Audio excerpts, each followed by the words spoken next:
The next major piece of evidence is the fossil record. So involves digging through the layers, finding preserved bones, preserved specimens of some sort, and looking back into time, looking back into Earth's history. At the time of Darwin, there was a lot of research in this area, and we've continued to do these things. Once again, one of the assumptions built into this is that the older specimens are going to be towards the bottom, and the newer specimens will be towards the top. Kind of like before with homologous structures, that only holds true except for when it isn't. Sometimes layers are accidentally flipped around. There are specimens that cut through layers that were supposed to be laid down over the course of millions of years. So these kinds of things do come up in the fossil record and have to be accounted for in some fashion. A very common example given from an evolutionary perspective as far as fossils go is the Archaeopteryx. Yeah, it's fun to say. Let's break it down. Archaeopteryx. Okay, what the Archaeopteryx is supposed to be a half bird, half dinosaur kind of creature. The evolutionary story of life is that creatures, millions of years ago we had dinosaurs, and then as they died out, their descendants actually became modern day birds. The scales turned into feathers, teeth turned into beaks.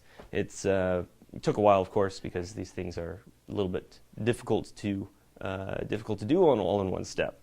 So the Archaeopteryx is supposed to be a bird that it has some feathers, but it also has claws and it has teeth. So this fossil is supposed to represent the transition between birds and dinosaurs. However, much like with the other transition forms that we already discussed, the Archaeopteryx seems to be a fully formed creature in its own right. It has actual claws. It doesn't have little weird stubby half claws. It has actual feathers, not scale feathers, scalers, half feather scale things. So all of its features are fully formed, even though it seems to have a mixture of features from dinosaur to bird. The fact is it still seems to be its own creature.